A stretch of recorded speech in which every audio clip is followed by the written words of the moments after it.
Are you ready for some serious race action? We certainly are. We're here in Zandvoort in the Netherlands. It's a beautiful racetrack right by the sea, which also means you never know about the weather. And the wind certainly is picking up here. I've got a man here who's all relaxed. Doesn't matter what he thinks about the weather right now. Maximilian Paul, because you're in pole position and you just said the track is dry and that's what counts. So how are you going to turn pole position into a win?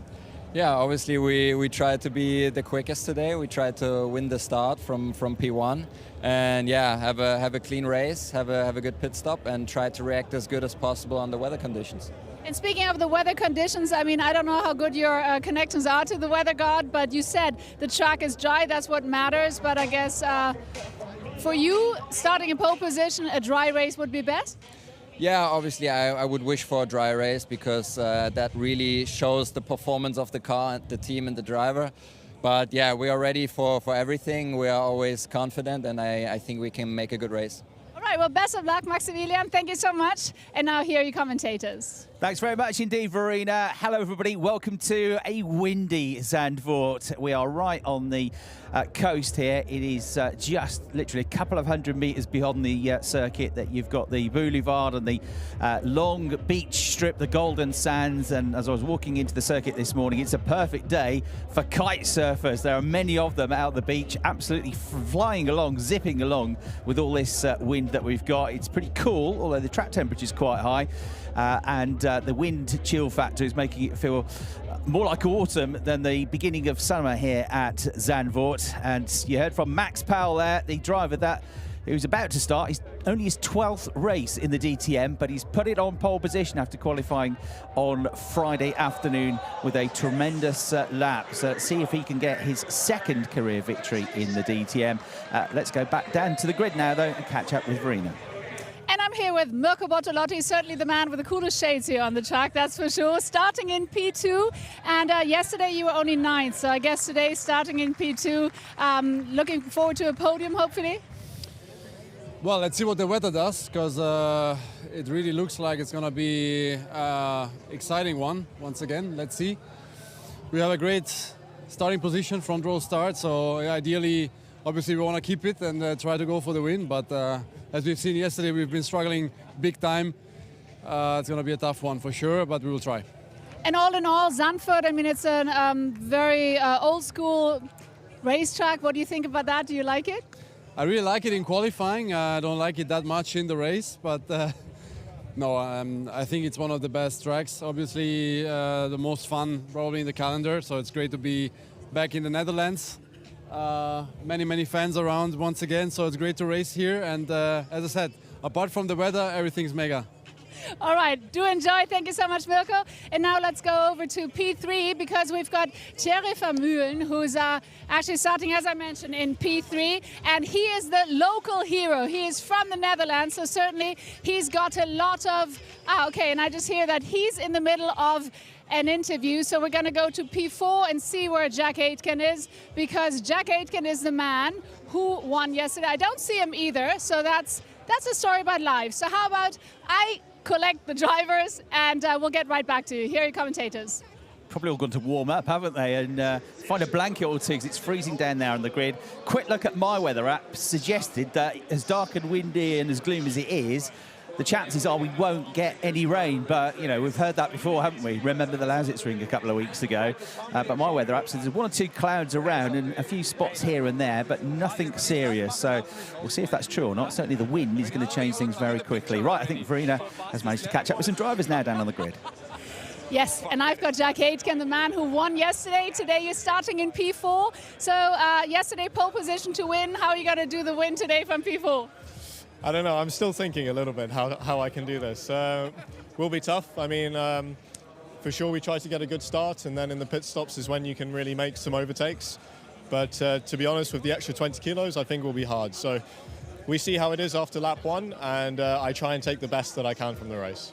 I bet. And yesterday was actually quite exciting, not only because you took a win, but also because you had a little trip to France, to Le Mans. Tell us about that. Yeah, I had to go in the evening with some of the other drivers, and this morning we were doing laps in the circuit just to get a first feeling for the Le Mans 24-hour next week. So very busy, very hectic, but I'm glad to be back here. We're glad to have you. So now focus on the DTM. Best of luck for the race, Jack. Thank you, thank you. Thank you. And now, how about we try to catch our local matador again? And I don't see him, so let's see who else we have. We can go to P5 and check out if Arjun Maini is at the car, because obviously, I mean, it's a live session, so obviously, you know, everyone's doing this and that, running around, bits and bobs. And as I can see, Arjun is just putting on his helmet, but he's got a second for us. I'm very glad about that. Arjun, hey there, thanks for taking the moment. You're starting in P5 today. Yesterday was a fantastic race with you. Got a podium and a third place. So are you going to manage podium today again? I mean, I'm going to try my best. The sky is looking a lot scarier than yesterday, that's for sure. So let's see what happens. But yeah, try to get a clean start and then we'll see how we go. I know you like the heat. We've talked about that quite a few times. But now, obviously, also the conditions on the track are completely different to yesterday, right? Yeah, absolutely. I mean, we didn't have a quali this morning, so it's going to be a little bit different. It rained last night, so yeah, we're all a little bit unsure about how it's going to be, but yeah, let's see how it goes. All right, best of luck. Thank you so much. And guess what? We're going to try Thierry Vermeulen one more time to see if he's at the car. Let's check it out, because he is a local matador, so obviously we want to see if he's in good spirits. I mean, he's got friends, he's got family, he's got everybody here. And yesterday he was 15th, so let's hear from him. There he is. Hey there, how are you doing today? All good so far. I mean, it's a much better day than yesterday for me. Great to line up here on the second row for the home race, but it won't be an easy one. A lot of clouds in the air, some quick guys around, so it will be an interesting race. Yeah, but hopefully you can get some wings, because you've got friends, you've got family, so much support here. And also, I mean, that's the thing about Zandvoort, I guess, being right by the sea, that the weather's always unpredictable. Yes, absolutely. Like you said, lots of friends here, partners, and a great support this year from all the Dutch fans and international fans. So that will give me an extra boost. But like you said, we are close to the beach. Even yesterday we saw in the support races later in the day that the weather suddenly switched and it was raining like crazy. So I think today, in my opinion, it will stay dry, but you never know.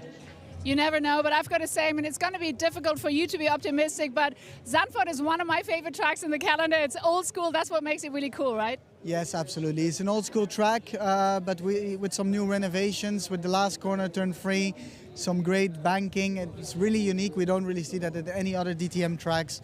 So I think it's a great one to have on the calendar, both for qualifying and for the race. All right, Thierry, best of luck starting from P3. Hopefully we'll see you on the podium. Thank you very much. Thank you very much. And now here are commentators. Thanks, Frida. Well done. You found him, our man there. Third on the grid, Thierry Vermeulen, his best ever qualifying at the start of his second season in the DTM. We've already had one popular Dutch victory today. That was in the GT Masters race a couple of hours ago. Max Oosten taking victory in BMW with his German teammate Leon Kohler. And he was further down the grid. He was sixth on the grid for that race. So let's see what Thierry can do in the Ferrari. Obviously, the Ferrari proving to be a race-winning car yesterday at the hands of Jack Aitken. Jack, as the winner yesterday, will have 20 kilograms of success ballast on board. He's starting fourth on the grid. René Rast yesterday from 7th to 2nd. He was delighted with his efforts to get onto the podium, his first podium of the season. But René is back stone last on the grid. I'm not sure I've ever said that before. René Rast last on the grid in the bright blue Schubert BMW. Plus he's got 10 kilograms of success ballast. And Arjun Maini got his first podium of the season, his first podium since the end of 2021. You heard from him. He's 5th on the grid. He's got 5 kilograms of success ballast. Pictures there of Kelvin van der Linde, who's just behind him on the grid, starting 6th. He might have been on the front row. He might have even been on pole position had he not hit some dirt on the track on his flying lap at turn 13 and put 2 wheels through the gravel. So Kelvin, with no success ballast on board, might be one to watch. There's Jack Aitken, who you heard from, starting 4th. He and the van der Lindes and Mirko Bortolotti and René Rast and Marco Wittmann are all safely back just about an hour and a quarter ago from their trips to Le Mans for the practice session ahead of next weekend's 24-hour race. Thierry Vermeulen starting in 3rd place. Mirko Bortolotti 2nd. Could really do with a race victory. He's only had 1 podium so far this season. He sits 5th place in the championship standings. And he will surely be one of the main threats to this man, Max Powell, who looks to get his 2nd career victory. He's on pole position here for race 1 at Zandvoort.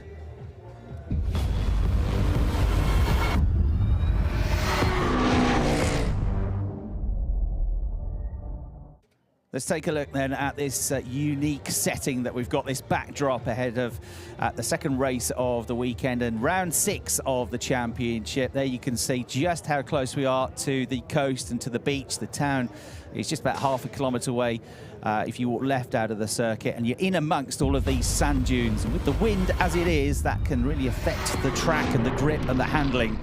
Let's have a look then at the circuit, which first hosted DTM back in 2001. We've had 27 races now of DTM around this circuit. It's a long lap at 4.2 kilometres long, and there have been some mighty battles over the years, but probably none more so than this one.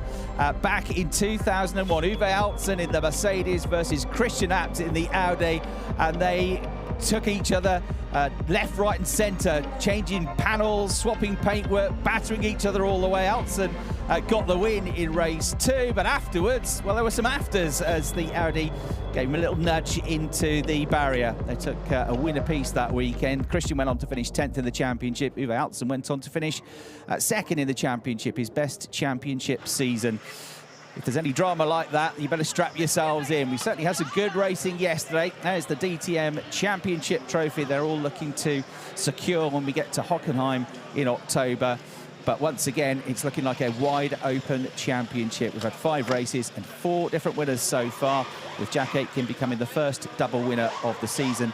And with that, despite the fact he's had 3 poor races, 2 wins have put him up to 3rd in the championship now on 59 points. Ricardo Feller ahead of him on 61. Kelvin van der Linde leads the championship. They're the front row of the grid then, with Thierry Vermeulen and Jack Aitken next up. Arjun Maini and Kelvin van der Linde will be ones to watch from row 3, with Lucas Auer and Lucas Stoltz starting 7th and 8th. Ricardo Feller and Christian Engelhardt are next up in 9th and 10th. Thomas Preining has a 5-place grid penalty, so he starts alongside Maro Engel. Luca Exler and Marco Wittmann higher up than they were yesterday. Nicky Tim and Clement Schmidt. Clement, who was 4th in the race yesterday. And then Sheldon van der Linde and Engin Guan on the penultimate row of the grid ahead of Ben Durr and René Rast. Ben Durr will look to his left and see a 3-time champion next to him on the grid. And if I was Ben Durr in the McLaren, I might just tuck in behind that blue BMW and follow him as closely as I could through the pack. So then, a very big crowd here this weekend, as you can see. 28,000 people here at our first non-German weekend of the season, which has been a fantastic effort. And they're all in good spirits. They've been waiting a while for this, with this later than normal start that we've got for the Sunday race. And 60-minute plus 1 lap race coming up very shortly. They'll go on the formation lap. They'll have the rolling start. We've got the mandatory pit stop in the middle 20 minutes of the race as well. And this one could really set us up nicely with quite an unusual look to the grid, kind of as we had yesterday. And another different pole sitter with Max Powell leading them around. So my name's Chris Hartley. I'm up here in the commentary box at Zandvoort, thankfully sheltering from the wind. It's pretty cool conditions here. The drivers are strapped in, and strapped in alongside me to co-commentate on the race. A very good afternoon to Brian Oliver. Good afternoon, good evening, Chris. I am proper excited for this race. We have a fairly mixed up grid. We have some iffy weather conditions, and I thought Arjun Maini made a very valid point. We haven't driven at all today on this circuit. There's been wind, there's been rain, there's been all sorts of other rubber laid down. Now, at the end of the day, they're going to be fighting in the arena, the gladiators going for it for the win here at Zandvoort.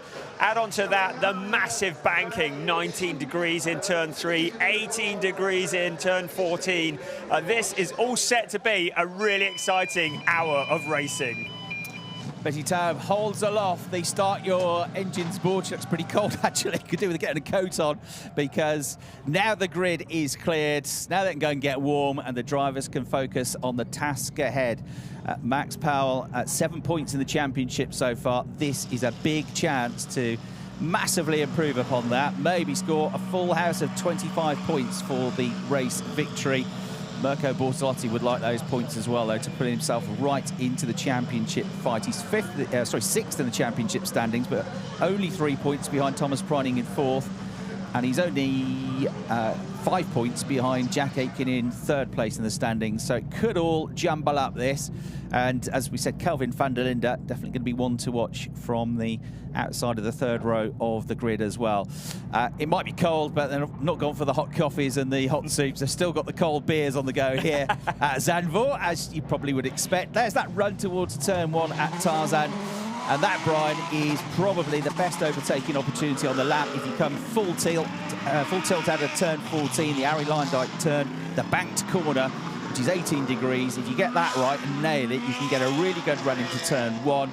And as we saw yesterday, particularly from Marco Wittmann, even if you can't get up the inside at turn 1, you can throw it around the outside and kind of squeeze your way through on the exit. Yeah, we've seen a few drivers suss that one out. Yes, taking the turn 14 absolutely flat because the banking allows that, effectively extending the pit straight in terms of flat-out acceleration.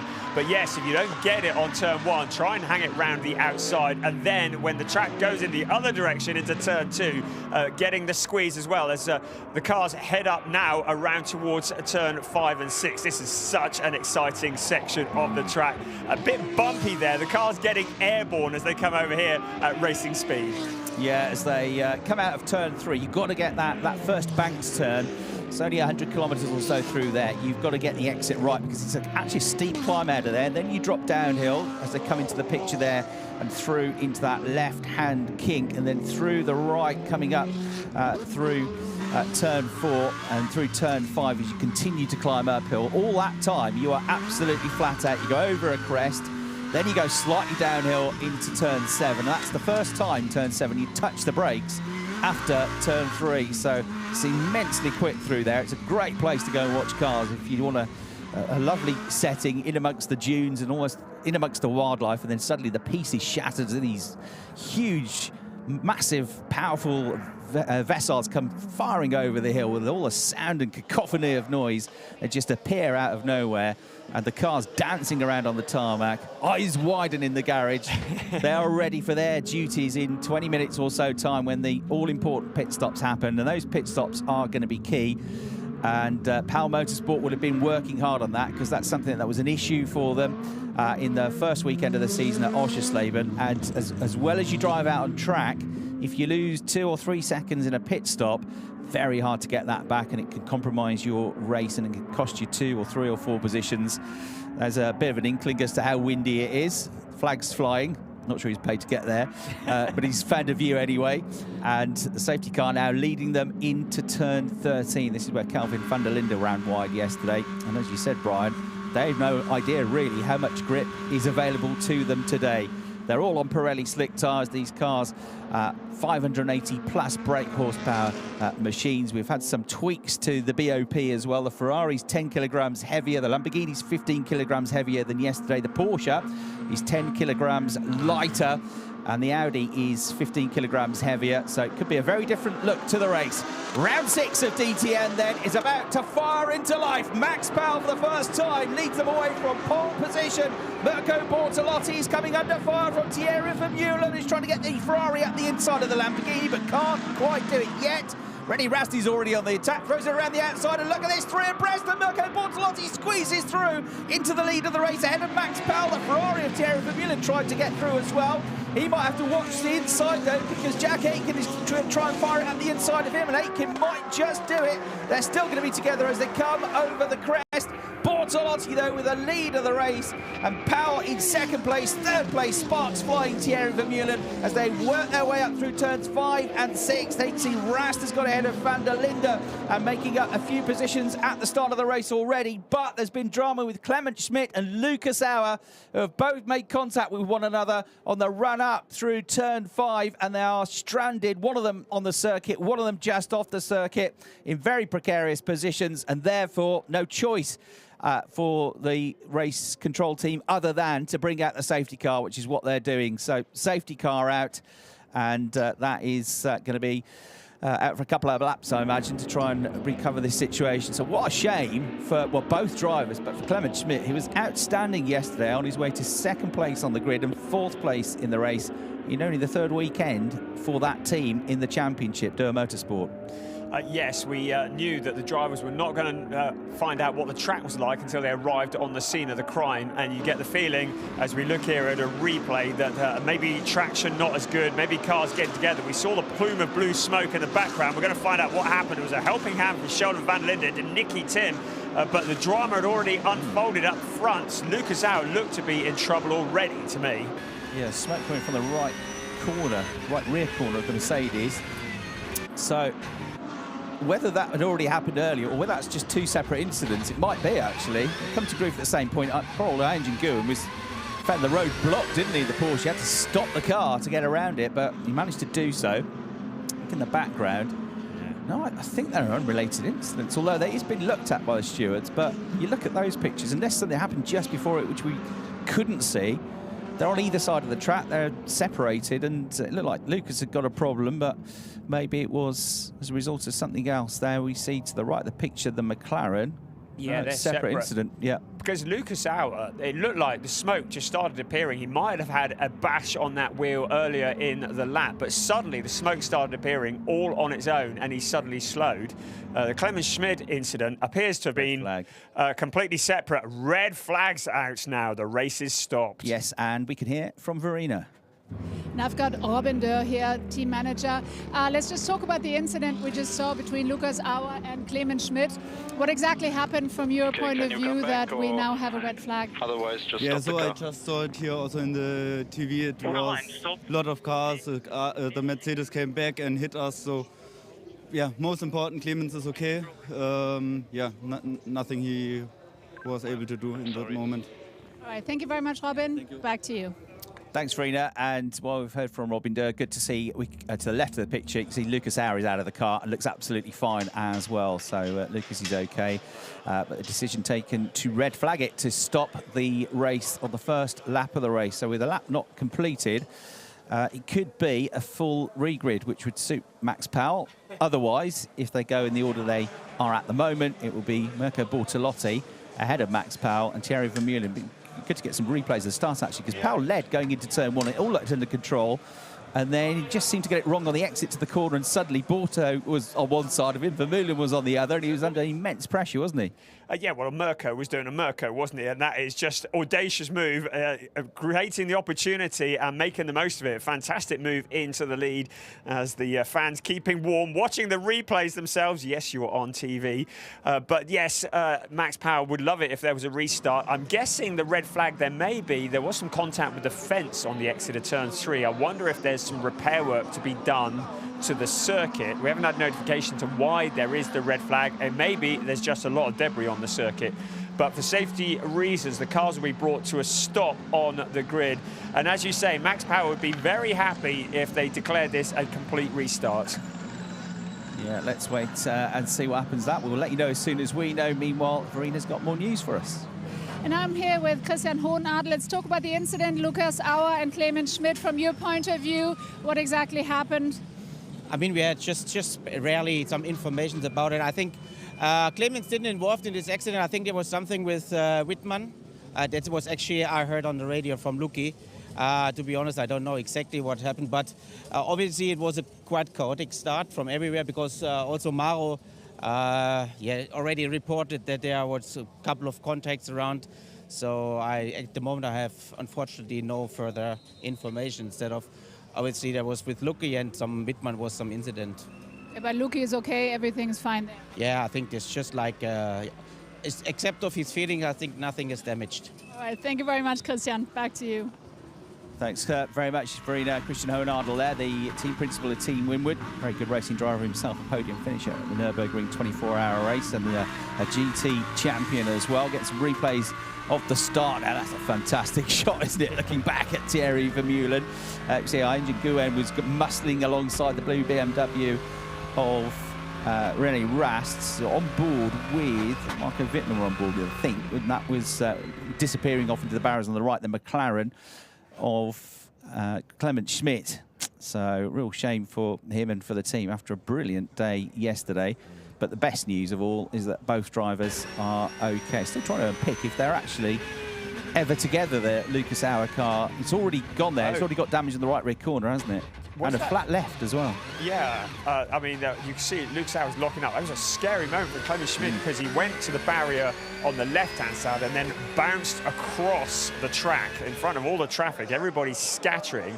Lucas Auer's clearly heavily on the anchors, hence a lot of blue smoke. But you reckon they might have been tied down on the 22 car as well? Yeah, certainly the left rear was flat and the right rear was down, wasn't it, with smoke coming from it and damage already, which is why it came to a halt. Let's get some more updates from Verena. Right now I've got Jack Aitken here sitting in the car. Obviously, we've got a few minutes before we continue with the race. You're in the middle of or you're in the beginning of the race, and then this happens. That's just not what you want. Yeah, it looks like it was quite a big crash on the run up the hill. You never like to see that, but on the cold tyres it is very difficult, especially in traffic. So I don't know what happened, but hopefully everyone's fine. I lost one position just in the mess, but yeah, we still are in a good place and try to do the best we can. All right, thank you very much, Jack. Best of luck. Back to you. Thanks, Verena. Yeah, so update on the screen. Two things to let you know. Restart scheduled for 4:48, so just over 7 minutes' time. Incident, there's been a correction on the screen. It's not longer just Clement Schmidt and Lucas Auer being investigated, but Maro Engel. So that rear-facing camera, I think, was on the number 130 Mercedes of Maro Engel, who once again found himself in a lowly grid position, but having to charge through the race. Damage to the front of René Rast's BMW as well, as he was trying to make his way up from 20th position, the three-time champion. So a chance for them to patch that up with a few minutes still to go before the restart. And down there on the grid again is Verena. Calvin, wow, just the beginning of the race, now it's a red flag, but you made up 3 positions, so it's looking good for you. Yeah, it was a good start. I mean, sometimes you need a bit of luck, but you choose the right lane here. I was on the right side going to the turn 3 banking and just maximize it. So good start, but we need to stay there. We know it will be a tough race for us with the pace we have. So if we can stay there today, there'll be a bonus already. Absolutely. And I mean, this weekend is quite intense for you. You were in Le Mans yesterday, testing today. What was that like? It was an amazing experience. Just got back here an hour and a half ago. So I was still a bit on a high from the Le Mans Mulsanne straight. But that's why we love racing. That's what I dreamed of as a kid. So here we are and just loving every moment. Well, do that. Thank you so much, Calvin. Back to you. Thanks. Good to hear from the championship leader. Confirmed restart at 4:48. And Kelvin, before the weekend, said it's not going to be a problem going 1 minute racing at or driving at Le Mans and coming back here in a totally different type of car. I'm used to it. I'm doing 4 different championships this year. I've been doing it for the last couple of months. But it's going to be Kelvin's first ever Le Mans 24 hours. So huge best of luck to him and to our other DTM drivers out there next weekend. Yeah, good start indeed from Kelvin, from the 3rd row of the grid up to 4th place. He qualified 7th, but moved up to 6th after what was his nearest rival in the championship at the start of the weekend. Thomas Preining, who was 2nd in the points after Lausitzring, could only qualify in 6th, then got put back down to 11th in qualifying, blocking Clement Schmidt and Maro Engel. And being busy for us, catching up with the drivers once again down on the grid. Let's go back to Verena. I'm here with Thierry. Thierry started in P3, still in P3. I mean, what a home race so far, right? With the red flag in the very beginning. Yes, the start was good. I mean, then there was straight away to the red flag. So let's see now on the restart what we can do. But everything felt fine so far, so we keep pushing. Keep pushing, but even though it's a red flag now, you're still pretty relaxed. Yeah, I mean, in 5 minutes we go all again. We're still in P3, so let's go to the front. You go for it. Thank you so much. Back to you guys. Thanks, Verena. Replays of the start. My feeling is that they're going to restart in the positions they were in before the red flags rather than a full regrid, because I think they must have just got the lap in.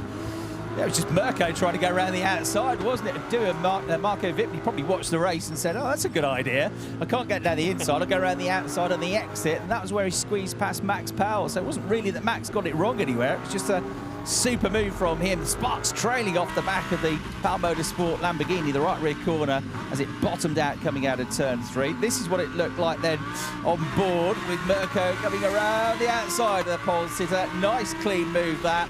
And that was a statement of intent. I want to get past you early. I want to get the race win here. This is how on board with Kelvin van der Linde, chasing the 2 Ferraris, being chased by Mercedes, 3 of them all together. And that was him making a move around the outside of Arjun Maini. And then Arjun Maini ended up losing out to Lucas Stoltz as well. So Arjun went from 5th on the grid down to 7th. An eye-widening moment there for Sheldon van der Linde. That was the moment he realised there was a Mercedes and a McLaren going the wrong way across the track right in front of him. That caught his attention. Oh, amazing. Well, that explains where the damage on the front of that BMW came from. And I think that's where the damage on the front of the other BMW BMW it came from. So 2 of the 3 Schubert Motorsport BMWs having heavy repair work done on the front. The gaffer tape, the drills, the tie wraps are out en masse. So the Schubert team not having much of a break here at the moment. Schubert Motorsport brought to you by gaffer tape here at Zandvoort. Yeah, good job they brought some, isn't it? Because they've look, it doesn't look great, but I tell you what, it'll hold. Yeah, gaffer tape can hold a country together, gaffer tape, so it'll be fine. Then they've got more as well, just in case. Yeah. Yeah, is that blanking off panels? So yeah, holding it all together, that's the side of a proper race car, that's been in the battles. Yeah, so hopefully it won't affect him too much. But yes, as you say, it looks as though it's going to be a restart. So they would have needed to have passed a timing beam. They would have got out of Sector 1 into Sector 2 before the red flag came out.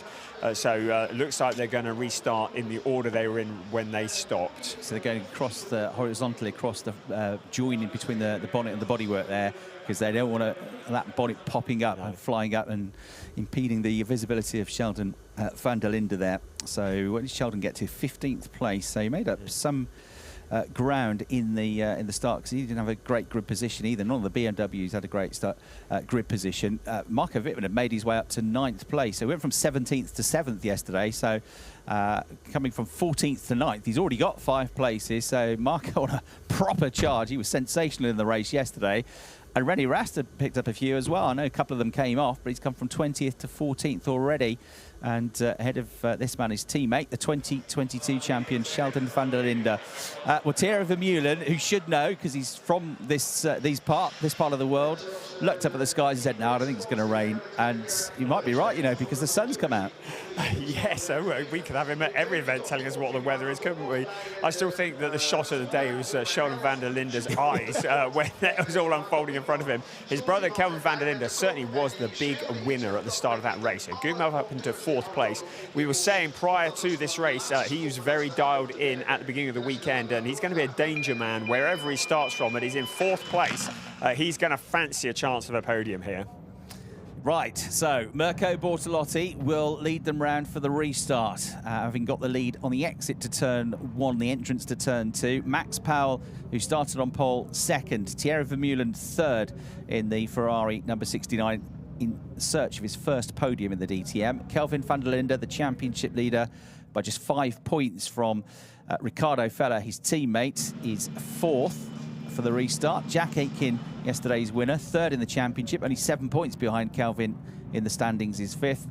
Lucas Stoltz will be 6th. Arjun Maini will start 7th. Christian Engelhardt has been a winner here at this circuit in GT Masters in the past, 8th. Had a non-finish with a puncture yesterday. 9th from 14th on the grids. Good start for Marco Wittmann. Maro Engel 10th. He made up some ground as well.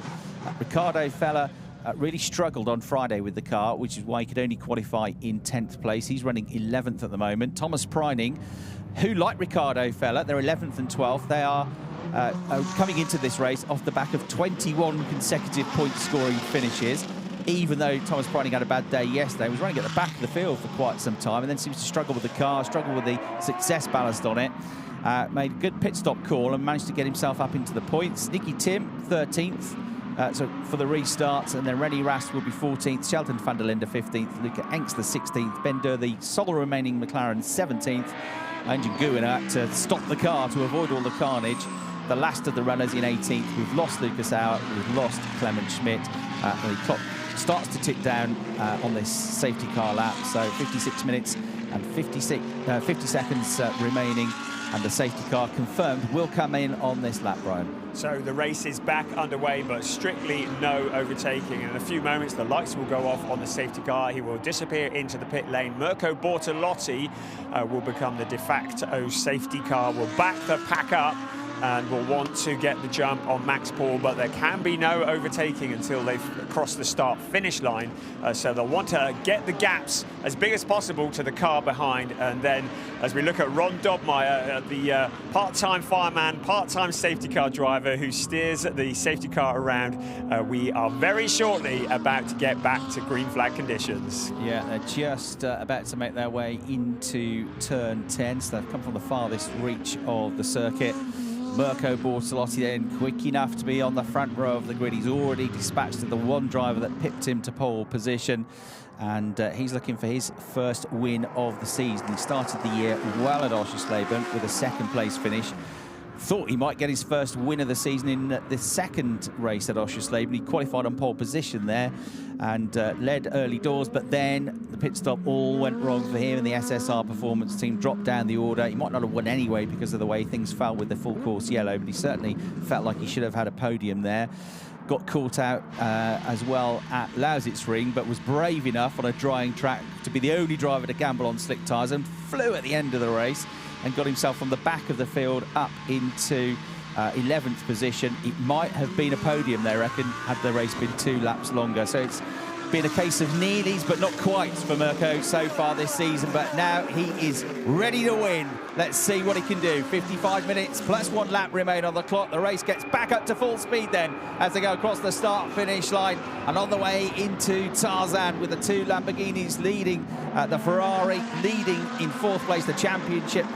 Front runner Kelvin van der Linde in his Audi. There's Nicky Tim trying to go around the outside of Sheldon van der Linde. Those BMWs are big and they are wide, and that is not easy to do. Taking a slightly higher line through the bank turn at turn 3 is the race leader through Hugenholtz corner, named after the former chairman of the circuit who helped build Zandvoort and convert it from a street track in the late 30s to a proper permanent venue in the late 1940s. That fantastic shot as they come up the hill through turn 5. It's really single file through turn 7, 8 and 9. Very difficult to overtake around this sequence of mainly third gear corners. They hover around about 150 miles an hour through that, kilometers an hour through that sequence, and then turn 9 and turn 10 are both quite tight second gear corners before you wind the speed up again, coming down the back straight towards the end of the second sector. There are still some dark clouds hovering around us. It's still windy, but it's a bit brighter than it was. Christian Engelhardt coming under fire from Marco Wittmann, and the BMW, the green machine, thinks about a move around the outside,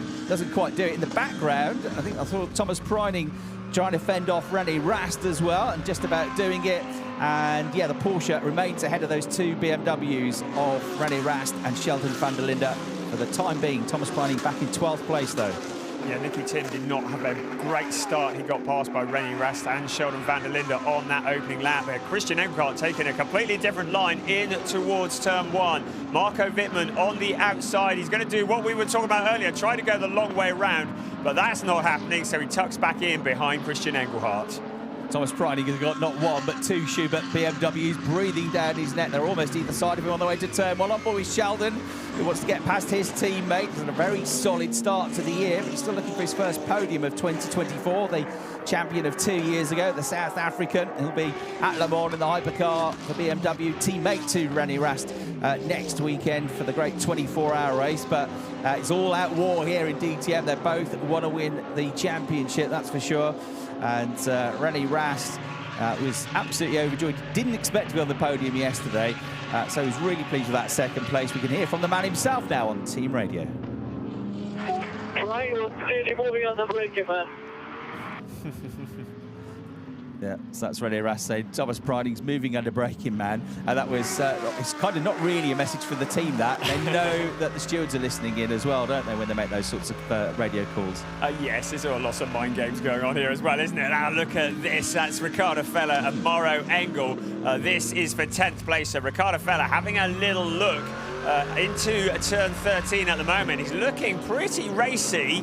He's eager to get past him, so this is going to be his opportunity. It's Mercedes versus Audi into the banking of turn 14, so they will all be giving it full beans here. What can Ricardo Feller do as they pick up the slipstream, coming out across past the pits in towards turn 1, but it looks like he's too far back to challenge for position. Oh. Thomas Preining though, and René Rast challenging into turn 1. Sheldon van der Linde has got a grandstand view of that as well. Yeah, Rast found his way through into the braking zone. He got a much better run coming off turn 14. Those BMWs are rapid, aren't they? They're coming out of turn 14 and over the start-finish line, and Sheldon looks at the inside now through turn 3. This is what it looks like to be his wing mirror, and this is what it looks like to stare at the back of the reigning champions' rear wing. Van der Linde couldn't quite find a way through, but Rast has been released. He's left the Porsche behind.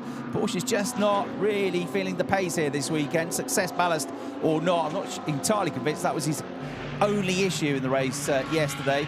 Porsche just doesn't seem to be on the money this weekend for whatever reason, and Thomas is just really damage limitation for him. The BMWs, though, have been flying. Didn't qualify well, but they've been racing very well indeed. And René Rast already sucks himself onto the back of that battle between Maro Engel and Ricardo Feller. And there he goes, just sweeping past, before the braking zone even.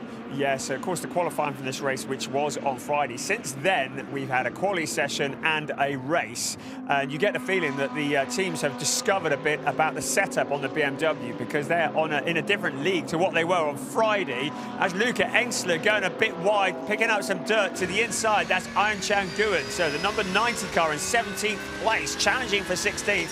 Wants to move his way into the points. There's a gap on the inside of Luca Engsler. So side by side along the pit straight. You get a feeling that Nguyen's going to win that particular drag race. Sheldon van der Linde under attack from Thomas Breining, trying to come back at him. Yeah, and Nguyen gets through all the way to turn one, but he goes wide on the exit. Luca Engsler, a winner at Oschersleben, comes back ahead of him in the Lambo. So he just had to brake too late. He couldn't make the apex of the corner, so the Porsche ran wide and he couldn't quite get through. Meanwhile, on the previous lap, Marco Wittmann, the other BMW, making great progress, had found its way past Christian Engelhardt's Lamborghini as well. So Wittmann running in 8th place, which means he should, when we next see him, be onto the tail of Arjun Maini and trying to get himself ahead of the Mercedes for 7th place. Wittmann's up for a podium here, you know. He's absolutely flying, and he had a much better, well, a slightly better grid position than he had yesterday. He's had a much better start to the race than he had on Saturday. And yeah, you can see he's already hooked himself onto the tail of that HRT Mercedes. A replay then of the battle with Sheldon van der Linde and Thomas Breining, and the Porsche just unable to keep the BMW behind at all. Fans, young and experienced, wowed by the action here at the DTM at Zandvoort. Sheldon van der Linde driving past. That must be destroying for Thomas Breining. Nothing he could do about that. Yeah, he's really struggled for pace all weekend, hasn't he? And that would have been a very depressing sight, because it wasn't even any battle, was it? It just sailed past him in the drag race. Having said that, the field's still very close together, just over 12.5 seconds separating first to last. Ben Dor in the sole remaining McLaren at the back, but still very much in touch with Ayenchan Nguyen in 17th place. Again, Sheldon van der Linde, this time to the inside of Ricardo Feller. So this is for 12th place. The BMW once again proving very powerful against the Audi, and again it was kind of like snatching the candy from the proverbial baby, really, wasn't it? Very easy to go.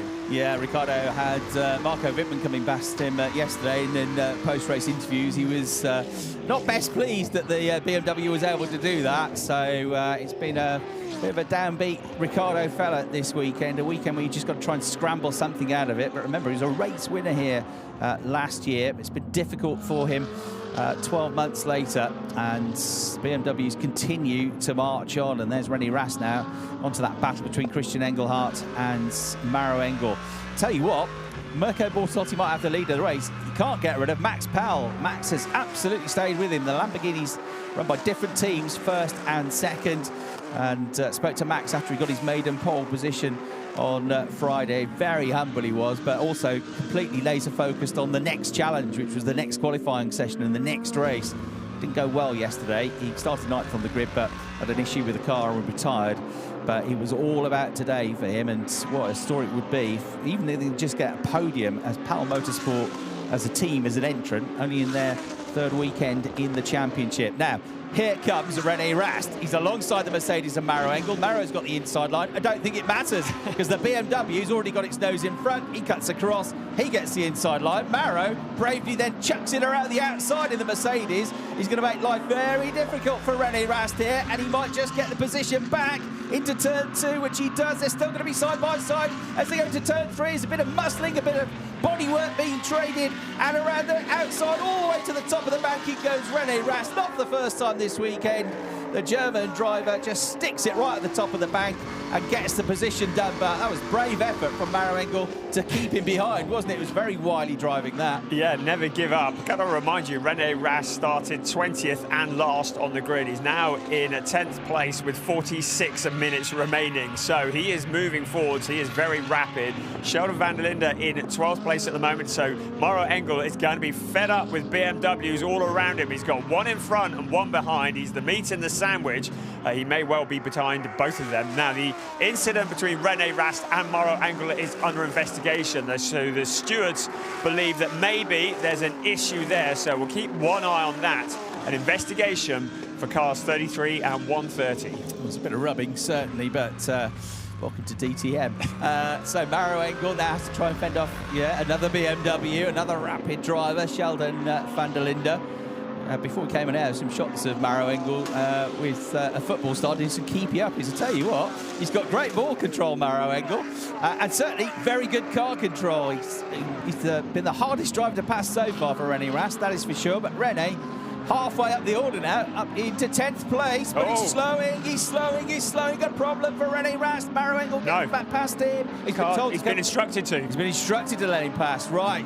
But he's going to lose another place here if he's not careful, because here comes Sheldon van der Linde. He's at the inside. The South African two champions together. Rene knows the high line works, though. They're still going to be side by side over the crest, coming out of turn 3. Neither wants to give up, but Sheldon has to in the end. So, yeah, looked like he got an issue, but he's been instructed to back off and let Maro Engel back through. I bet you he and Schubert are not very impressed with that decision. Yeah, well, we saw the move, didn't we? And we thought it was all fairly clean, but clearly the stewards had an angle that we didn't. So Rene Rast has to do all that hard work again. Well, he knows he can do it because he's done it already. As long as there's enough rubber left on the tyres, Maro Engel will soon be feeling the might of that BMW behind him. Ricardo Feller, Thomas Preining in there, as well as Nicky Tim, and one big snake of cars all running together, just ready to explode. Ayat Canguen's on the team radio to Manthey EMA.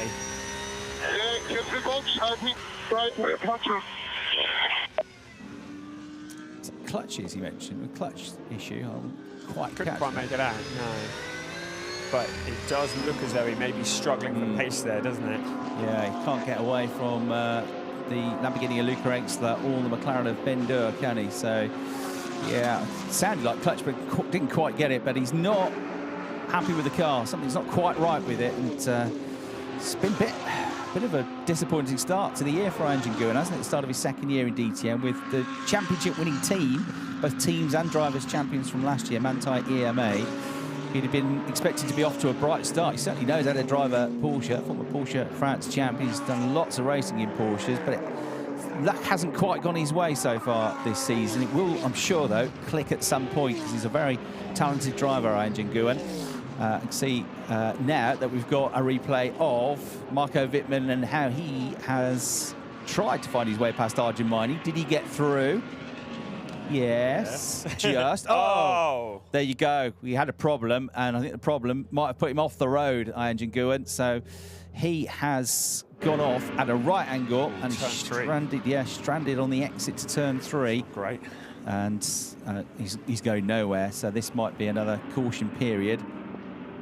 So yeah, it's just gone on its own, hasn't it? Yeah. It looks like he's spun on his own fluid there, actually. Yeah. And if there's a clutch issue, maybe it's clutch fluid coming out. Safety car has been deployed. Yes, you really don't want to be across the track at that particular point, do you? On board, he'll be like, oh, I just think there'll be a sinking feeling in his stomach. He keeps it out of the barrier. Well, he doesn't keep it out of the barrier, but he keeps it reasonably to the side anyway. And having another look here. Fortunately, Luca Engstler doesn't get involved either. So, yeah, there was a bit of an impact. Take that back. I mean, there's it's not really any runoff at all there, is there? No. I'll tell you what, though. Better go off at that banked corner than the other one. So if you'd gone off at turn 14 or even, turn 7, that would have been serious. Yeah. So, yeah, it looks spectacular. It wasn't a pleasant ride, but that's actually one of the slower exit corners, that. So, but as I say, it's not, I mean, there's only a narrow strip of about, 3-4 metres of grass. Confirmation that with the pit window due to open in just over a minute and a half's time, that's been postponed, which can be done. They can shift the pit window if circumstances interfere with it, because we've got a reminder, this new rule this year where if there's a full course yellow or a safety car, which is what we've got now, then you come into the pits during the pit stop window, it doesn't count as a mandatory stop, whereas it did last year. So they therefore have the option of shifting the time of the pit window. So I did absolutely fine. Looked like a pretty nasty ride when he was a passenger for that hairy exit to turn 3. He gets back into the car just to help the marshals now to tow it away, hopefully. But it's not going to be the work of a moment, this. No, and it's going to be a pointless weekend for the driver who, along with Thomas Preining, finished second in Nürburgring 24 7-hour race last weekend, which was, of course, won by Ricardo Feller, amongst others. But no luck at all here this weekend. He finished in 17th place yesterday. It's going to be a non-finish today. So he'll brush himself off and turn his focus to Norrisring, which is an altogether different animal. We'll hear what he said on team radio. Out of the rim in the middle of the corner. Tire out of the rim. Tire off the rim in the middle of the corner. So yeah, copy, stay in. So team radio from my engine going explaining to the team what the problem was. We're in safety car mode and we can go down to Verena. So let's hear from Nicky Reda what exactly happened in regards to the incident with Sean Guven. I think we have a slow puncher. We want to come in now, but it was too late, one lap. So it was a slow puncher and then he was a little accident. Right, so just bad luck. Yeah. Thank you very much. Back to you. Thanks, Verena. So it was a puncture rather than oil or fluid, his own fluid that he spun on. So that was the issue. And yeah, it had gone on him. So it was going to be difficult to score points anyway, even if he got back to the pits. But unfortunately, let go on him. And around, he spun no control over the car with no grip. There you can see it now, can't you? From now it's been towed around. It's the right rear that's completely popped off the rim. So no chance of being able to save that one, I'm afraid. So thanks, Verena, for the update. Bad luck continues then for Engine Nguyen. This is what it looked like on board. Comes out of the banking. It's just going to snap away from him now. Looking back as well. Yeah, dirt. Straight to the barrier. And luckily, Engstler was too far behind him, or far enough behind him, I should say, to be able to avoid any further contact.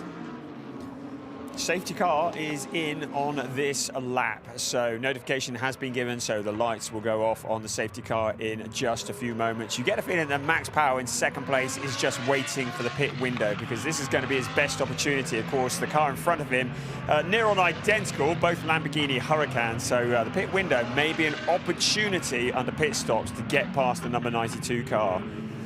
Yeah, a good stationary time in a pit stop is sub 7 seconds. The top 10 times have all been sub 7 seconds, and the lowest that we've had has been 6.3 seconds. So normally the window would have opened by now. It's between the 20th and the 40th minute. They've got 6 members of the team maximum that can work on the cars. They only change tyres. You have to change the rears first, then the fronts before you're released out. And of course you have to stick to the maximum pit lane speed limit on your way in and out of the pits. There are no tyre warmers. When they come out on the fresh tyres, those tyres are cold and therefore they are slippy until they get up to temperature, which takes around about half to 3/4 of a lap to get them settled in. So this is going to be critical because, of course, normally the pit stops have a massive outcome on the effect on the outcome of the race anyway. But when everybody's bunched up together, thanks to safety cars and full course yellows like we've had, then they can make a huge difference. If you can get the jump on another team by 1 or 2 seconds, that could actually be 4 or 5 places in the race. We get back up to full race speed then. Mirko Bortolotti ahead of Max Powell, first and second. And then we got Maro Engel and René Rast resuming their battle. René says, right, I'm going to do this again then, the hard way, around the outside in the BMW. And you know what? He's going to pull it off. Sends Maro a bit wide. I don't think there was any contact that time. And having done the move once and had to give the place back, René Rast is through and back up into the top 10. There's the other BMW on a march of the green machine, the Scheffler back car of 2-time champion Marco Wittmann. He's also trying to find his way past the Mercedes, that one of Lucas Stoltz. So the new pit stop window time is from 8 minutes past 5 and 30 seconds for 20 minutes. So that is still going to be a 20-minute pit window, and that's going to be coming up fairly shortly in a couple of minutes' time. So that's the new period for the pit stop window. And now some drivers have got a decision to make here. I mean, they will have had a plan A, but they'll have had some supplementary plans as well, Brian. It just depends where you are in the race. If you feel you're being held up and you're stuck in a line of traffic, then you might want to dive out of that and come in and stop early, potentially. Yeah, it's plan G at the moment, I think. Lucas Stoltz did not have a great start. He effectively split the field into two halves, so there was a massive gap between him and Jack Aitken. He's closed it up a bit now, but clearly struggled to get going as Rene Rast just drives around Christian Engelhardt. Mauro Engel, let's hear from him on team radio. Brilliant job once again, the BMW with 1,000 horsepower more than the rest of the field. Just 1,000. Yeah, poor old Christian Engelhardt struggling. He's coming into the pits, but I'm not sure he's going to be coming back out. He's got a real issue, so he's losing loads and loads of places. Right, in comes the Ferrari of Jack Aitken, yesterday's race winner, third in the championship. He's coming a bit early. He missed his box there. He said in the interview yesterday, I got it wrong on the entrance, and he sort of stopped and then went forward again. So he might have come in slightly at the wrong point there, which could cost him. He was just in front of Lucas Stoltz, who also got sort of compromised by that. The McLaren's away well, so Stoltz is going to come out first. Yeah, Jack Aitken has lost some positions as a result of that, so that is very unfortunate for Jack. He's got Preining in front of him as well. Bearing in mind, Preining was in the lower end of the points, and Jack Aitken was running up in the top 5. That's not been good at all. Let's have a look at it. Jack comes in to the wrong pit box. Wrong box. Keep moving. Yeah, he's gone into HRT's box, then realises, then goes on to the next one. So easily done there. They're all wearing dark overalls, dark liveries. Very easy to make that mistake, isn't it? And he's under investigation for that because he's effectively blocked Lucas Stoltz. So car 14 under investigation, wrong pit stop station and a blocking car.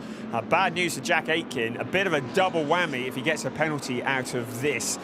So he finally gets the job done. The tyres are changed. He's able to rejoin, but that's cost him a lot of time, and the stewards are now having a look as well. Yeah, we've even seen that in Formula 1, haven't we? That's Kelvin van der Linde peeling off, the first of our front runners to come in there. The championship leader is in. You're on board with him as he slows the car down to adhere to the pit lane speed limit and heads towards the hopefully, towards the pit box.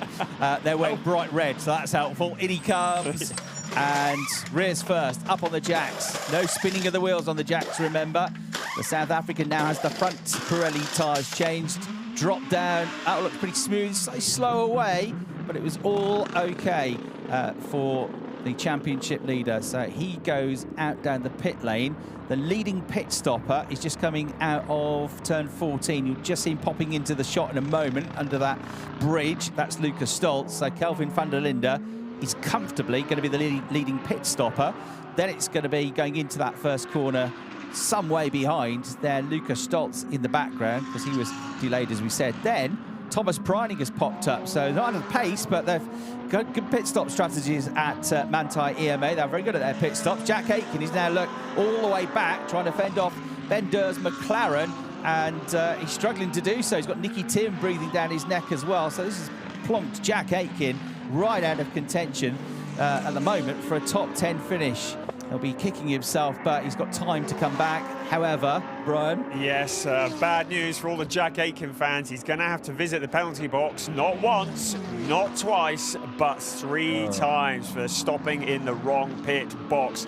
That's going to add something like 15 seconds onto his lap time. That is a disaster for Jack Aitken. 3 penalty laps for car number 14. Yeah, so don't be surprised at Norris Ring if Emil Frey Racing turn up with luminous pink overalls next time to try and differentiate themselves from the other teams. All right, Thierry Vermeulen, down to you then for Emil Frey Racing. You're the one that's got the chance at the podium, and your first ever podium. Smokes the tyres as he gets away. That looked like a good stop. It was a pretty good one. 7 seconds exactly, 7.0 seconds. That's actually the quickest one we've had so far. Nobody has beaten 7 seconds. What was Kelvin van der Linde's time? 7.1. So good work from Emil Frey Racing, and that means he is released out into effectively the net lead of the race. So he's the leading pit stop. Of course, he was already ahead of Kelvin van der Linde. but he's plenty ahead of him now. Kelvin is the second best pit stopper. Sheldon van der Linde is third, but he's probably going to lose that at turn 3 because he's still getting his tyres up to temperature. Lucas Stoltz goes past him, so Lucas Stoltz is the third of the pit stoppers. Sheldon van der Linde is fourth of the pit stoppers, but that's pretty good, isn't it? Given how far down the grid he was battling in the middle of the field just outside of the top 10. So Stoltz and Sheldon van der Linde both look to have benefited from that early pit stop for now. We'll see if that pays off. What the downside of that is that they're going to have a pretty long stint on these tyres now for the second half of the race. As the race leader comes in, Mirko Bortolotti attacks the pit lane entry. The Italian slows the car down, so Max Powell will pick up the lead of the race for now. Marco Wittmann, yes, Marco Wittmann will be in second place for now. Yet to make the pit stop, of course. But SSR looking to get this absolutely right. They are here for the Drivers' and Teams Championship. René Rast has come in as well.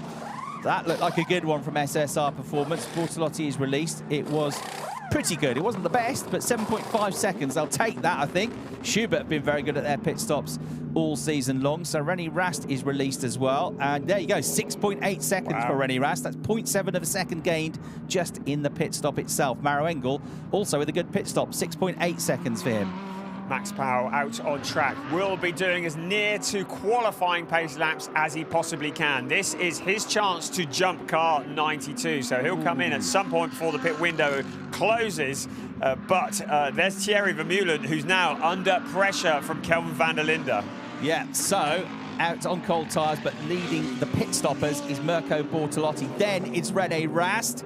Whoa, on the gas there was Maro Engel, completely sideways as he came out of turn 3 trying to get past Lucas Stoltz. So there's René Rast, who's the second of the pit stoppers, but he's got Thierry Vermeulen and Kelvin van der Linde with their tyres both up to temperature all over him. Look at that from Kelvin van der Linde. Outstanding around the outside of not one, but 2 DTM drivers. Fantastic move. I've never seen that before. That was sheer determination. I'm not having this, he says. Hold me up if you want on the inside. I'll just go on the outside. Brilliant move. Amazing, and René Rast getting mugged by Lucas Stoltz as well. Thierry Vermeulen, he was like, well, if you can do it, I can too. 2 wheels on the dirt, foot buried on it, goes sailing past as well. Really good stuff. Arjamani now into the pits from 4th place. So, coming out of turn 12, Bortolotti is the leading pit stopper. He was the leader before it all happened. Kelvin van der Linde has a very good chance of a podium here. He's second at the moment. Will Max Powell slot into the gap? Then Thierry Vermeulen, third of the pit stoppers. Then Lucas Stoltz, fourth of the pit stoppers. René Rast, with his tyres now up to temperature, fifth of the pit stoppers. Where will Arjamani file into this? He should be somewhere around René Rast, I think, when he comes out. So maybe just in front of him, but he'll have the cold tyres, remember.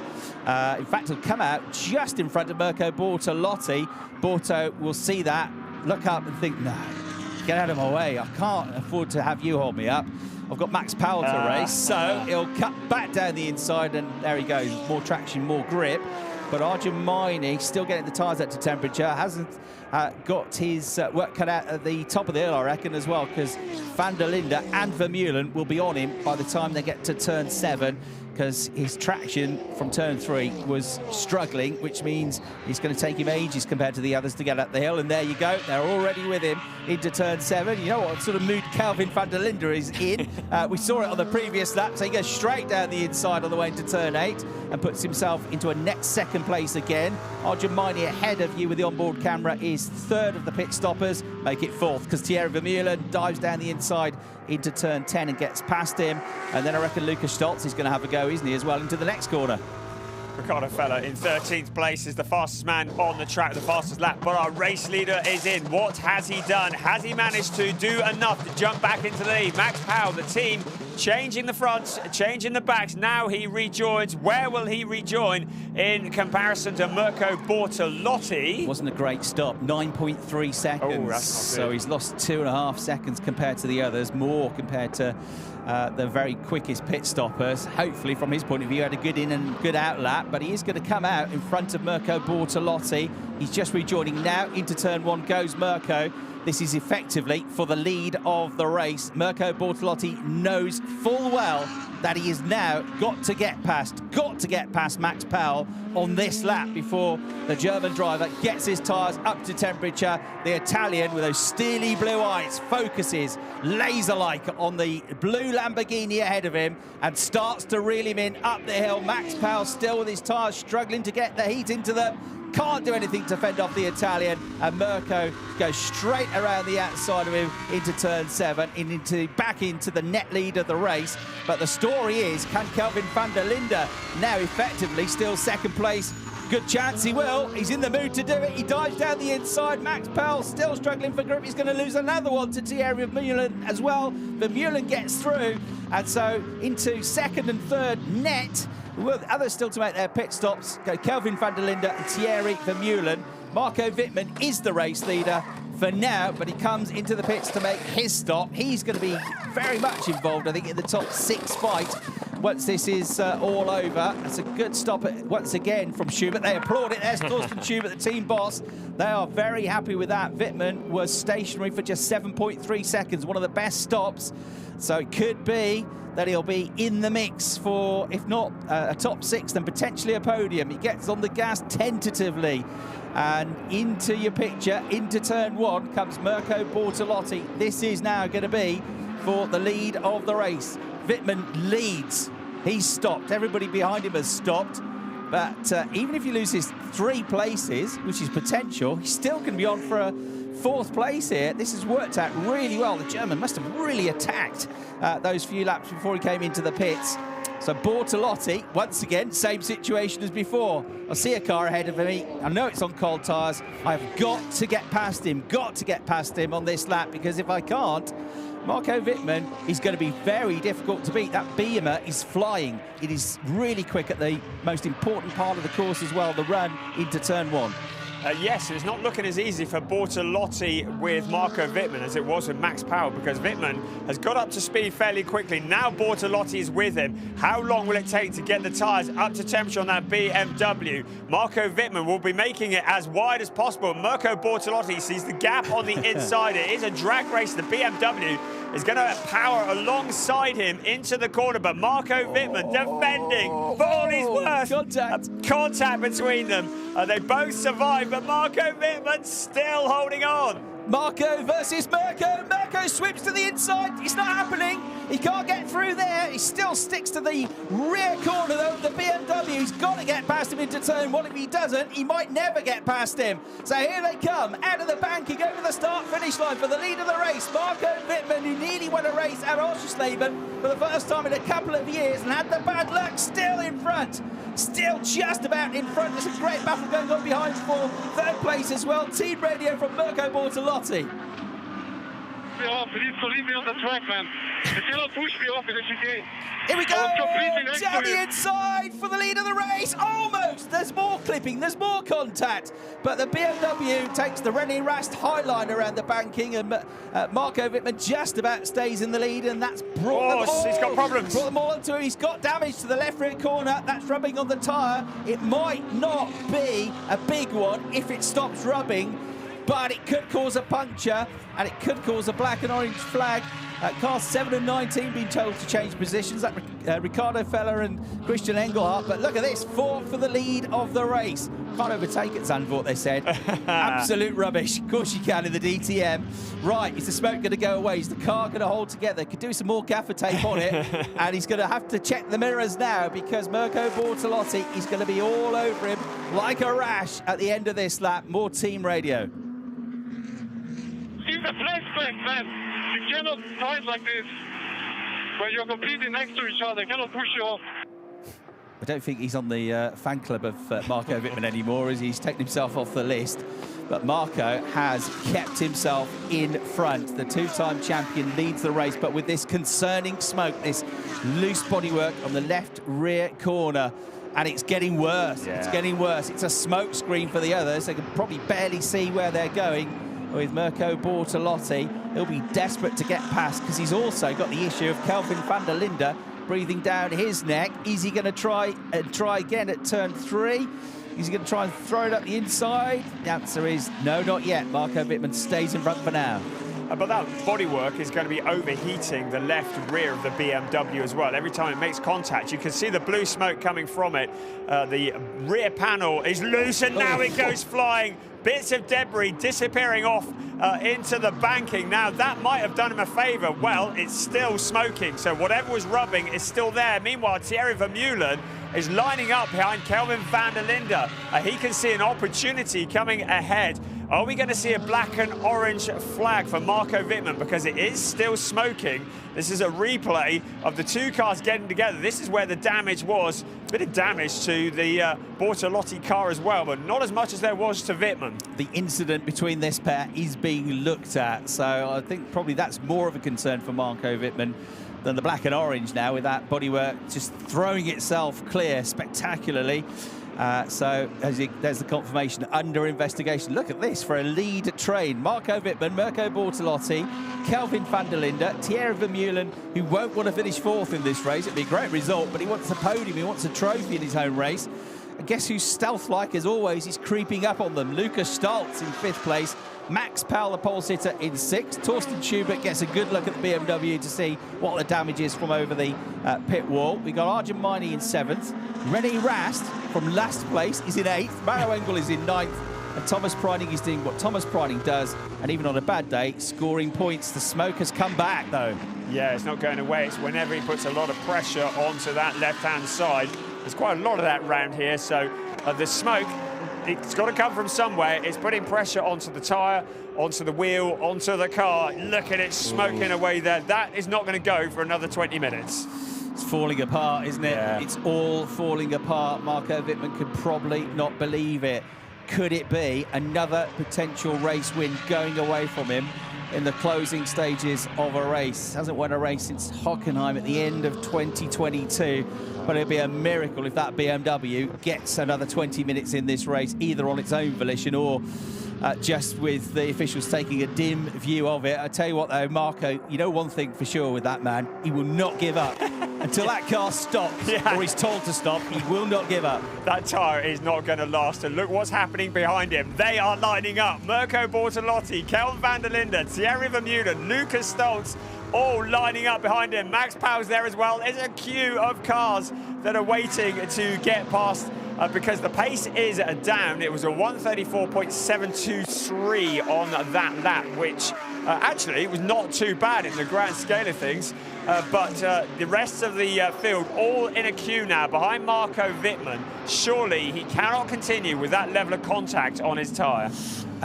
Mirko Bortolotti won't believe this. The message that comes up on the screen is car 92 gets a black and white flag for pushing another car. He's complaining on the radio that he was the one being pushed. He's the one that's got the warning at the moment. So, but he's just going to sit tight for now. I think I would sit tight and think, well, let's see what happens with this BMW. Maybe don't want to get too close to it in case it all falls apart right in front of me and compromises me as well. If I'm Thierry Vermeulen, I'm just sitting tight for now as well, thinking fourth could become third without me doing anything here. Look how close they all are, and if he starts to back them up into each other, you're going to get the likes of Arjun Maini, René Rast, Maro Engel joining the party as well. 18.5 minutes to go. Everybody's made their pit stop. Jack Aitken, incidentally, back in 16th place after the pit stop disaster for him, so out of the points, which is exactly what happened after he won Oschersleben. Didn't score any points. Very different circumstances, but in the race too. And consistency is going to be so critical this year. Marco Wittmann then leads in the BMW, and pace-wise, it's all good. I mean, he's 0.8 of a second clear. Car looks very second-hand. Smoke's dissipated a bit now, though, hasn't it?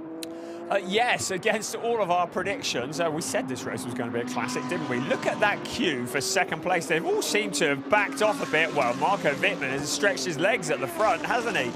So the smoke is now ceased from coming from the car. It was out of 14 where it was smoking the most last time, in towards turn 1. Thierry Vermeulen having a little look to the inside of Kelvin van der Linde. Van der Linde has anticipated that.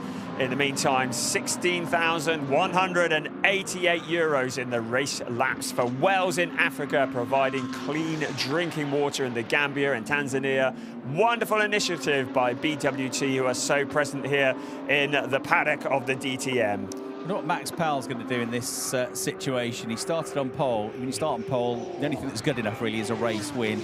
That now looks unlikely, but he's still in that lead group. He's there in 6th place. He knows he's quick.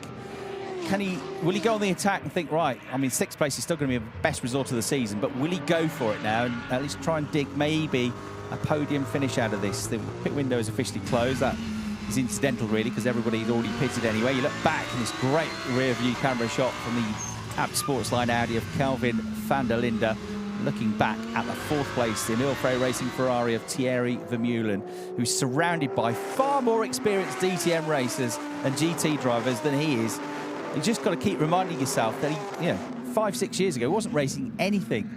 He went on to win the Porsche Benelux Championship in 2020. That was the first year, really, 4 years ago, that he put his name on the map. His meteoric rise to be as competitive as he is in this really super competitive field has been really impressive. Yes, the car has looked dialed in as well. In front of your home crowd, what a place to be putting in your best performance so far.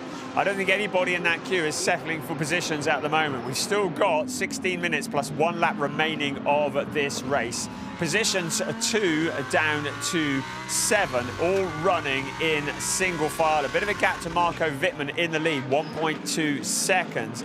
But it's a bit of a waiting game at the moment. If they're waiting for Wittmann's car or is tired to give up the ghost, the wait goes on. I think Max Powell has answered my question. He's not bothered about 6th place. He's going to go and try and attack. Body language of the Lamborghini was very racy, wasn't it, through turn 3? You saw from the graphic, for the last 2 laps, he's closed about 1.5 down on Luca Stoltz. So that is the battle for 5th place. Got Arjun Maini behind as well, who's in the top 10 in all but 1 race so far this season, been the points in all the races, and is an excellent 7th in the championship. Championship-wise, and Mirko Bortolotti is very much a championship contender. It's not, I mean, he wants to win the race. He's going to be frustrated if he doesn't. But it's not the worst case scenario, this, because the one driver that's ahead of him and outscoring him is not really involved in the championship fight at the moment, having had a very up and down start to the season, Marco Wittmann. I can't believe that Marco Wittmann is still leading this race. The car had plumes of blue smoke pouring from it, bodywork dropping off it. There's tyres rubbing against the bodywork, and now suddenly he's looking quick. The last time a 1:34.723. That's only a 10th slower than the fastest lap of the race. So Marco Wittmann with a 1.2 second gap over Mirko Bortolotti, suddenly looking very strong again. Absolutely right, and remember he and the team took advantage of the full course yellow at Oschersleben. He jumped from near the back of the field up into the lead of the race. But once he was in the lead of the race, because he is who he is, Marco Wittmann, because he's a 2-time champion, because he's had 177 races in the DTM, he just looked comfortable. He looked quick. He looked like he was more than able to stay there. I'm sure rattling around in the back of his mind will be, I'm not counting my chickens until that flag comes out, because 5.5 minutes to go all went wrong last time. But he will be absolutely overjoyed if he can win this, because it's been a long time coming, and he has had some uncompetitive cars for the last couple of years. He's a stalwart of BMW. His highlight last year was winning the Spa 24-hour race, which he'd come close to winning before, but his DTM season was one to forget, really. But here he is, fighting at the front again. You can't keep class down, can you? And he leads the race from Mirko Bortolotti. Kelvin van der Linde is going to be pretty satisfied with a 3rd place where he started as well. Still be frustrated, I think, that he didn't start on the front row of the grid, because had he started on the front row of the grid, he certainly has the pace to be going for a 2nd race win of the season here. Ben Doer in 14th place, coming to pressure from the Viking. Nicky Tim, the last of the points-paying positions. There are 16 cars running, and the 16th one of those is Jack Aitken as a result of those 3 visits to the penalty box. 10.9 seconds back from Nicky Tim. So he's got a lot of work to do from there. Apart from him, though, there's very little time separating 1st through to 15th place, something like 9.9 seconds. That's how close it is. It is a big queue of cars. Nobody's racing away with it. Sheldon van der Linde now looking at Thomas Preining. That's 10th place. So the champion from 22 challenging with the champion from 23. The 2 cars running together. Sheldon van der Linde, he's got one of those BMWs. They seem to be the kit to have here this weekend. Yeah, but Rast and van der Linde's progress hasn't been as rapid as it since the pit stops. They're, I mean, going well, but Rast was carving his way through the order earlier. I suppose the higher up the order you get, the quicker everybody becomes, the harder it turns out to be to overtake people. But their progress looks like it's hit a bit of stalemate at the moment. Rast in 8th and Sheldon van der Linde, currently in 11th place. Pining got a really good run off the banking, actually. There's confirmation of how it will be if it stays like this. Mirko Bortolotti will go from 6th to 2nd in the championship, and only 8 points behind Kelvin van der Linde in the standings. Jack Aitken's going to drop back out of the top 3 as a result of, at the moment, being out of the points completely. In 16th place is also 11 seconds adrift of Nicky Tim in 15th position. So unless somebody drops out, it's going to be 0 points, I'm afraid, for the British driver today. Yeah, he's going to be wishing for a safety car, isn't he, so he can get back into this race, because without one of those, he really is going to struggle to get any points this afternoon. Prayers have been said in the pits. I don't know which pit that was. Maybe it's for that left rear on Marco Wittmann's car to see if it holds together or not. But look at that fight going on. I mean, this is just the entire field pretty well in one camera shot, almost the entire field. Up on the turn 3 we come once again, getting close to the last 10 minutes plus 1 lap of the race. We said it was going to be exciting here today, and it really has been. Marco Wittmann, against all odds, against all expectations, is some 1.5 seconds ahead of Mirko Bortolotti.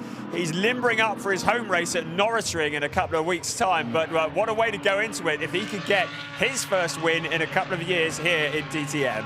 I think given the story, given the context of it with the bad luck that he had at Oschersleben, there'll be a lot of people, maybe with the exception of everybody at SSR Performance and Mirko Bortolotti, that would be pretty pleased for Marco Wittmann to get this race win. And he's looking more and more comfortable, isn't he? 1.5 seconds clear now of the Italian in the Lamborghini. There's nothing between these three, is there? With Vermeulen absolutely staying on the pace of Kelvin van der Linde. Now, does he try, if he can, if he gets a chance that is, does he try to get one more position and go for the podium, go for the glory of finishing in 3rd, or does he settle for 4th? What do you reckon? Don't settle for home race. Thierry Vermeulen, if he gets even a sniff of an opportunity to get past Kelvin van der Linde, it's going to be an all or nothing from him. A podium in front of your home crowd, I mean, that's got to be worth chucking it away for, and that's exactly what he's trying to do to the inside of Kelvin van der Linde.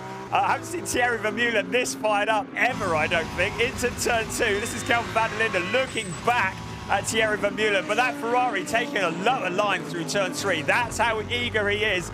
Now the flat out section to turn 4, turn 5, up the hill to turn 6 and 7, bouncing across the bumps. Thierry Vermeulen, he wants that podium. All or nothing. Right, you've answered my question. No, 4th place isn't good enough. Right. Cautious part of me says, well, 4th is better than a DNF, but there you go. You're so sensible. Yeah, I know. But, you know, racing drivers only ever look forward. That's why they're racing drivers, and he'll kick himself, won't he, if he doesn't take a chance. Yeah. But he's got to get a chance. He's either got to create one, or Kelvin van der Linde has got to give him one. And Kelvin van der Linde is, remember, the championship leader. He ain't going to give away points easily. At the moment, he's on for 16 points if he finishes in 3rd place in the race, and that will be way up of the 11 points that he get for 4th position. So, 13 points you get for 4th position. So he'll dig his heels in here and want the podium as well, the silverware. Marco Wittmann leading the way by more than 2 seconds now as we go into the final 8 minutes plus 1 lap of the race. The other issue, though, Brian, the end of this race could be tyre wear, because there are parts of this circuit that haven't been resurfaced for a little while, and they're quite hard on the tyres, and it's a lot of high-speed stuff here, so you've got to look after your tyres for the last 5 minutes as well. Yeah, when you're pushing and attacking, it's putting a lot of pressure on the tyres. I think Kelvin van der Linde, yes, he wants the points, but he will be thinking of the bigger picture, because if he ends up in the gravel trap because he's made contact with another car, he's not going to get any points at all. So he will know that Thierry Vermeulen, in front of his home crowd, will be eager for that podium. He won't want to throw it all away. He will want that 3rd place, but I wonder how much of a risk Kelvin van der Linde is prepared to take to defend that 3rd place. Thierry Vermeulen looks like a man possessed. I can almost see the whites of his eyes through the windscreen of that Ferrari as he challenges for 3rd place.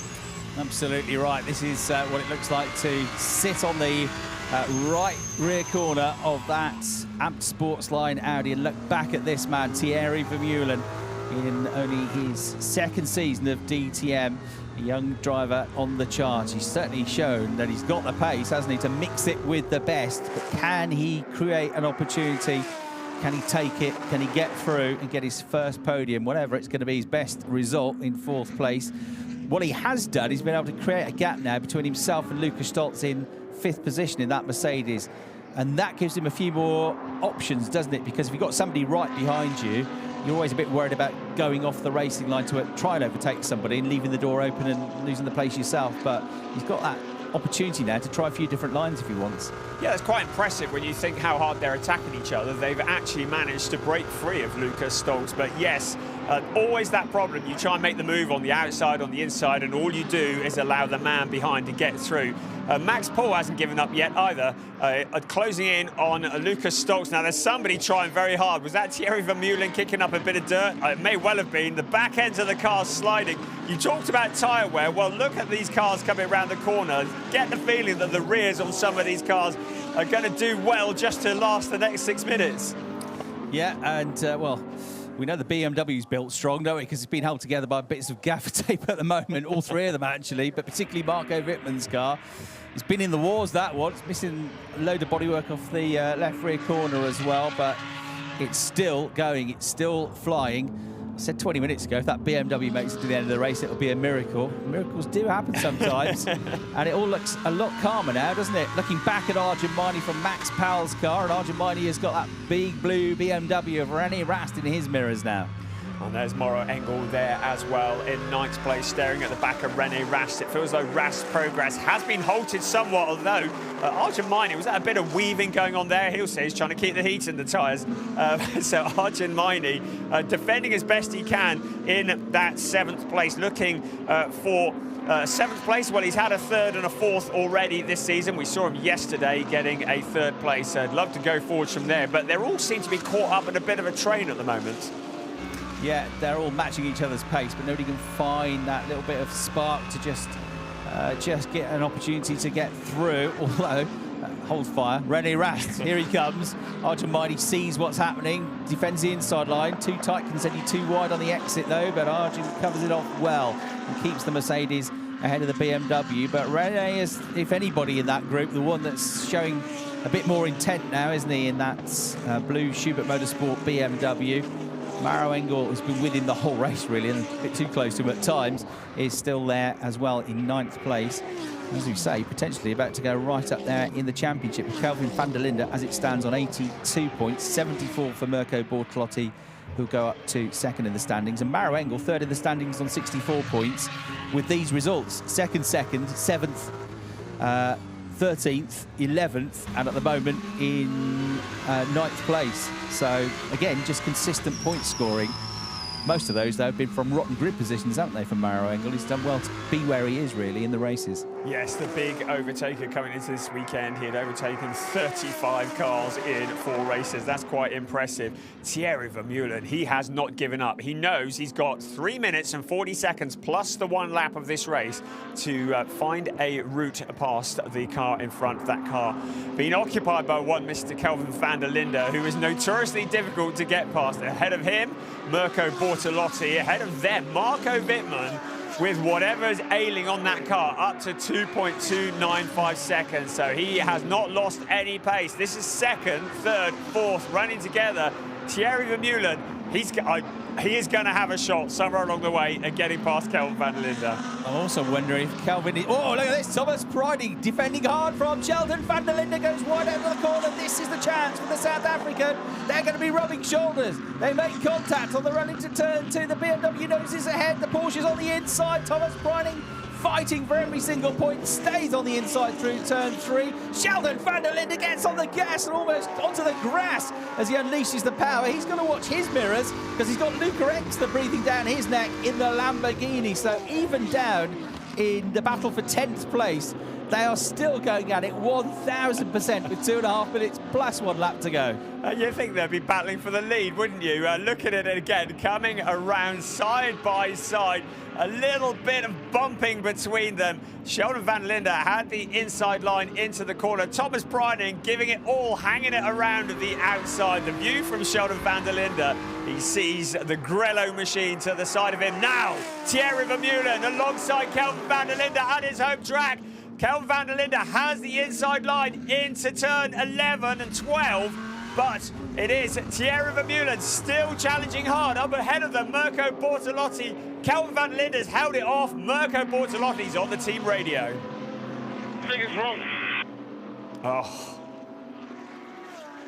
Well, something is wrong, says Mirko Bortolotti. Yeah, he felt he had a potential slow puncture yesterday. The car slowed for a couple of laps and he got back up to speed. He's certainly looking all right at the moment. He is keeping Kelvin van der Linde behind, but he's not happy with that car. He's got a feel that something's wrong. They sigh either with stress or knowing that something's not quite right, as they've got that message as well down in the team garage. But all they can do is just hope it holds together now. With less than 2 minutes to go, Mirko Bortolotti, like Marco Wittmann, will not give up either. So this is going to be a thrilling ride for this. Well, they've got 3 of them fighting for the final 2 podium positions and crucial championship points in the case of Bortolotti and van der Linde. And van der Linde knows Bortolotti's going to be a big championship rival, so he'll be keen to take a few points away from him if he can, but he doesn't want to give his own position up, and he's got this young whippersnapper nibbling at his heels. The Ferrari looks to the inside line. That's going to be the outside line, though, for the left-hander at turn 10,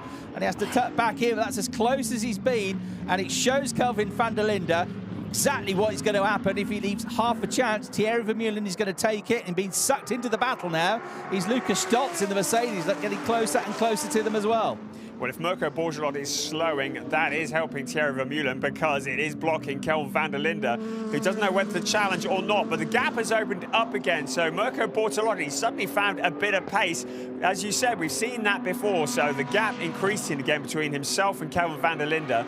10 seconds left on the clock. Now, the leader is out across the start-finish line, but no, the clock has not struck 0, so it's going to be another 2 laps of this race.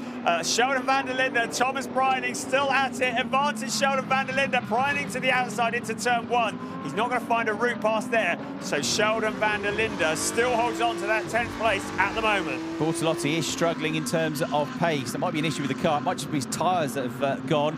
But 2 laps ago, he was 1.6 seconds slower than the race leader as Sheldon van der Linde throws it around the outside of Thomas Preining and finally gets past the Porsche. That was tremendously well done. Great traction from him and a great fight between them. He's now going to try and get past Maro Engel with a lap and a half to go. But a second and a half slower 2 laps ago, 1.1 seconds slower than the race leader that time around. So I think he has got an issue, but he's just got to try and keep the car ahead, as we hear now from Thomas Preining. Mate, I'm sorry, I'm trying with everything I have, but this fucking BOP is a disaster. Yeah, BOP is what they're not happy with. But we cannot find anybody. Meanwhile, Reddy Rast has opportunistically got himself out of Max Powers. Max was fighting away with Arjun Maini and using all of his experience and all of his guile. The 33 BMW driver got through. Maro Engel's trying to force his way through now. It's turned into a real disappointing race, this, for Max Powell. Just trying to fight to stay in the top 10 now, having started the race from pole position. Maro Engel giving it everything. And Sheldon van der Linde's got at the inside of Maro Engel and now gets at the inside of Max Powell as well. But in the background, Thomas Preining has got at the inside of Maro Engel as well. So they're going to be side by side. Luke Rex is going to try and get through as well. Got another lap of this mayhem to go. Sheldon van der Linde pops himself up suddenly into 8th place behind his teammate René Rast with all of that. 3 abreast around turn 1 into turn 2. We're into the final lap of the race. We are scrapping over the last but 1 place here. The car's going 3 abreast through these corners. Spectacular stuff. Meanwhile, at the front, Marco Wittmann with 6.5 seconds on Mirko Bortolotti is on the final lap of the race. Maro Engel tumbling down the order. He lost that to Preining, Engsler and Feller there as well. So that probably compromised being third in the championship. That's why he's got some damage to the right rear corner. You're on board with Maro now, and Nicky Tim will be the next to try and get up the inside of him. Still nose to tail in the battle for second with half a lap to go now. Mirko Bortolotti versus Kelvin van der Linde. We might say that sentence a few times this year, I reckon. Thierry Vermeulen fourth, trying to get on the podium at his home race. Still on course for his best result, though, in fourth position. And into the chicane for the final time goes Mirko Bortolotti with what looks like an ailing Lamborghini. He's just going to try and bring it home, but Marco Wittmann is almost there. He's coming out of turn 13, and big Marco looking for his first win since 2022. He won here in Zandvoort in 2015. He wins it 9 years later. P1, congrats for the win. Marco Wittmann victorious. And he can hear the delight in his voice. Amazing drive, mate. Amazing drive. Taking into account what we went through. Bortolotti second, van der Linde third, Vermeulen a brave fourth. Thank you, guys. Thanks for a great pit stop, by the way. Yeah, it was a good pit stop. Yeah, very good job, everyone. Very good job. Very good pit stop. Thanks for the quick repair. Very good job. Well, with the wait it's been to get his 19th career victory, first time he's won a race since the end of the 2022 season. He's had a few years rough ride, really, in the championship. That was certainly a rough ride in that race, wasn't it, the BMW? He's going to need a bit of TLC after this one, but he won't care. No, I can't believe it. I can't believe that car made it to the end. It had bits falling off it. It had blue smoke pouring from it 20 minutes before the checkered flag, and yet he won the race. He moved to Schubert Motorsport this year, looking for that little something extra to get back onto the top step of the podium. He's finally found it. Marco Wittmann, a race winner once again. Yeah, Schubert Motorsport got their first podium of the season yesterday with René Rast. And you wouldn't have thought, would you, after the first couple of rounds of the year, that the driver that would pick up their first win would be, of the season, would be this man, Marco Wittmann, because he's the one that's had the biggest struggle, certainly qualifying. That's where they've really struggled. But a reminder that he started 14th on the grid. He's just won the race. Yeah, well, it's never over, is it? And great insight into what's inside the rear end of a BMW 4 Series with the rear quarter missing, the back of the car falling apart, and yet he still wins the race. And it doesn't just crawl across the line. He wins it 7.2 seconds ahead of Mirko Bortolotti. Yes, Bortolotti was struggling, but their lap time last time around wasn't especially different. So Schubert Motorsport, Torsten Schubert, celebrating and congratulating the rest of the crew. I spoke to Torsten Schubert after that disappointment for Marco Wittmann at Oschersleben, and he could barely bring himself to speak. He was so gutted. But now look, Marco Wittmann wins, Mirko Bortolotti second, Kelvin van der Linde third, and Thierry Vermeulen, Lucas Stoltz and Arjun Maini also in the top six. René Rast seventh from last. Sheldon van der Linde rose up the order to eighth. Max Powell ninth place. Will be hugely disappointed with that, with Thomas Preining continuing to score points, 10th place, as did Ricardo Feller 11th, though another disappointing weekend for him. Luca Engstler did a good job to get into the points in 12th. Maro Engel ended up in 13th place in the end. Well, where I come from, the town motto is "Out of darkness cometh light," and it is a tagline of hope, but it keeps you going. And if you go back 2 months to Oschersleben, where that race result, that race win disappeared with 5 minutes to go when the fuel ran out, and if you told Marco Wittmann as he takes a bow that he would win just a couple of rounds later, well, he wouldn't have believed you. But here he is, keep believing, keep winning. Kelvin van der Linde, who shared a helicopter with him back from Le Mans this morning. He dives into the arms of his team.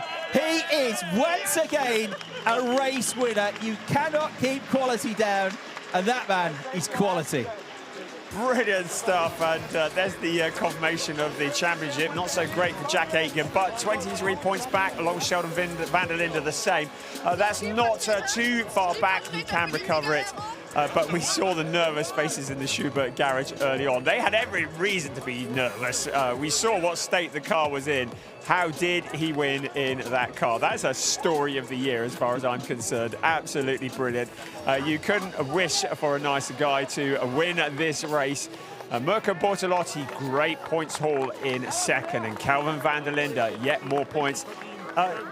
Disappointment for Thierry Vermeulen. Yes, fourth, a great result. He would love to have finished on the podium on his home race. He would, but didn't he drive well? He was every bit on the pace of the cars around him, wasn't he? The 21-year-old. There's going to be much more to come from him. There are going to be podiums to come. His best result last year was 5th at the Sachsenring. He clearly likes circuits where you need to be very brave and committed, and they undulate up and down. Mirko Bortolotti gave everything. I think he'd be disappointed not to win it, having led the first half of the race. But it's the second podium of the season. It's been a good weekend all around for him in a year, really, when nobody's getting 2 good races on a weekend, are they? But he's risen up back into the championship fight, which is what he needed. There's the smile. Look at him. He's chuffed on top of the world. Marco Wittmann shakes the camera. He is delighted. That will go down as one of his best ever wins. Not necessarily because he came from 14th, not necessarily because the car was disintegrating around him, but just because of all the disappointments that came just before it. Absolutely brilliant. See the shirt of the Van Linde brothers. Congratulations. Look at the state of that. Yeah, you won't be able to sell that now, mate. One careful owner, never raced or rallied. I don't think so. Yeah, nice little peep inside. Ever wondered what the inside of one of these cars looks like? Yeah, there you go. Gaffer tape on the front as well. It's in a right state. They're going to have to strip that one down completely when they get it back to Schubert Motorsport. Oh, good to see Mirko Bortolotti give him a hug as well. Yeah. Now, fierce fights, aren't there, out on circuit, but there's also huge respect amongst these drivers. A good job by Mirko. Look, he is happy with that. Torsten Schubert gives him a hug as well. And despite flying and getting helicopters, doing races and qualifying, some practice sessions, Kelvin van der Linde still has the energy to run up the stairs to the podium. It's been another solid weekend for him, as somebody else that started the year badly at Oschersleben, but it's all turning around for him now. And he's going to be joined on the podium by surely one of his championship rivals this year. Well, he's already a championship rival, because these are now your top 2 in the championship. They give each other a high five as well, but they will have to make way for what's going to be a very emotional podium and a joyous podium. And celebrations, win number 19, one of his very best, Marco Wittmann. Come on! Oh, wonderful. Gives the fence a bit of a battering as well. Yeah, he's battered everything else today, so he might as well do the fence as well. We'll get some gaffer tape on it, don't worry. Yeah, it's on everything else. The winning team as well, Schubert Motorsport, their first win as a team this season. Marco Wittmann is absolutely overjoyed with that. I mean, we thought yesterday's drive was good. That was even better.